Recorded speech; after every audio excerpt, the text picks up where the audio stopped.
तर आता आपण जी काही निरीक्षणं घेतली ऊसामध्ये पोंगेमर आपल्याला निदर्शनास आलेली, तर पोंगेमर जे आहे ते दोन कारणामुळे ऊसामध्ये होते. प्रमुख दोन कारण एक आहे लवकर येणारी खोडकिडीची आळी, आणि दुसरी आत्ता मेजर जो काही आपल्याकडे आतापर्यंत कुठंच हे म्हणजे विद्यापीठाच्या ह्याच्यामध्ये पण ते लिखित स्वरूपात नाही किंवा मेजर पेस्ट म्हणून नोंद नाही, ते म्हणजे गहू पिकामध्ये जी काही गुलाबी रंगाची जी काही खोडकिडीची आळी आहे ना, तर तिचा प्रादुर्भाव आपल्या आता इकडून जे आहे ते 2-3 वर्ष झाला आम्ही निरीक्षण घेतोय, तर ऊसामध्ये तिचा प्रादुर्भाव वाढा चालू झाला. तर ती कशा पद्धतीनं दिसते तर मी तुम्हाला दाखवतो. महत्वाचं पहिल्यांदा या अशा पद्धतीनं पोंगा जो आहे तो इकडे अशा पद्धतीनं पोंगा जो आहे तो मेलेला दिसतो. म्हणजे हे जर उपसून घेतलं अलगद तर हे सहज उपसून येते. आणि बघा थोडंसं झूम करून दाखवा, ह्या ज्या बारीक आळ्या दिसायला का तुम्हाला सगळ्याला, ह्या आळ्या म्हणजे ह्याच्यामुळे नुकसान नाही. वास यायलाय का नाही, उग्र वास, घाणेरडा वास यायलाय का नाही, अशा पद्धतीच्या ह्या आळ्या आणि हा उग्र वास ह्याच्यामुळे येत नाही. तुम्हाला वाटत असेल ह्या आळ्या ज्या आहेत ते नुकसान करतात, त्या आळ्या नुकसान करत नाही. आता ह्याच्या पुढे जाऊन नुकसान कुणामुळे होतं हे दाखवतो. हे हातात धरा थोडा वेळ. बघा इथं भोग दिसायले का, आता लोकांना काय वाटत असेल इथून ते जे आहे ते निघून गेला असेल किंवा काय, निघून नाही गेलेलं. अंडी दिल्याच्या नंतर बारीक आळी याला छिद्र केली आणि ती आतमध्ये गेली, आणि मग आतमध्ये गेल्याच्या नंतर ते गाभे जे आहे ते खात जाते, आणि गाभे खात गेल्यामुळे जे आहे ते आपले पोंगे जे आहे ते मरायला चालू होतात. ह्या अशा पद्धतीनं तुम्ही उपसून घ्या. थोडस जवळ या, झूम करून दाखवा ही आळी जी आहे ती. हो का, आता ह्या आळीचा जो काही रंग दिसायलाय कसा दिसायलाय आहे का नाही, लालसर थोडासा गुलाबी लालसर आहे का नाही, किंवा आपल्या कापसामध्ये येणारी गुलाबी बोंड आळी तिच्यासारखा ही दिसायलाय. तर ह्या आळीचा आउटब्रेक आपल्याकडे जास्त व्हायला, ही मुख्य कीड आहे गहू पिकामध्ये येणारी ही आळी आहे. आपण ही आपल्याकडे आउटब्रेक आता सध्या जो आहे तो ऊसामध्ये सुद्धा जो आहे तो व्हायला चालू झालेला आहे. तर हिचं व्यवस्थापन आता करणं आपल्याला गरजेचं आहे.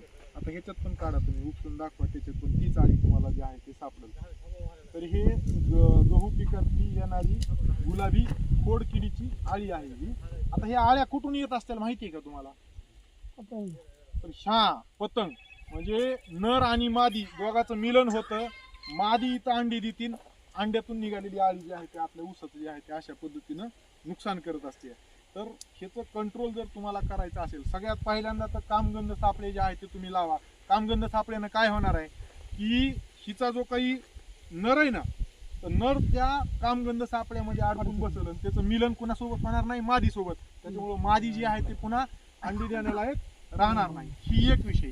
त्याच्या पुढे जाऊन समजा आपल्याला हे आता आउटब्रेक आपल्या भागामध्ये व्हायला चालू झालं, हे कंट्रोल कसा करायचा, तर ज्यावेळेस ऊसाला तुम्ही ह्या ठिकाणी जे आहे ते खत देणार आहेत, तर त्याच्यामध्ये क्लोरांट्रिपुरोल नावाचा जो काही घटक असतो, म्हणजे मार्केटमध्ये तुम्ही विस्तारा नावानं किंवा फर्टेरा नावानं ते कीटकनाशक, दाणेदार कीटकनाशक एकरी कमीत कमी 5 किलो जर तुम्ही घेतलं त्या खतामध्ये ती जर पिळून दिलं ना, तरी सुद्धा हे आतमध्ये जाईल जमिनीमध्ये, आणि हे काय होईल, झाड मुळाद्वारे शोषण करून घेईल, आणि झाड काय होईल, विषारी होईल.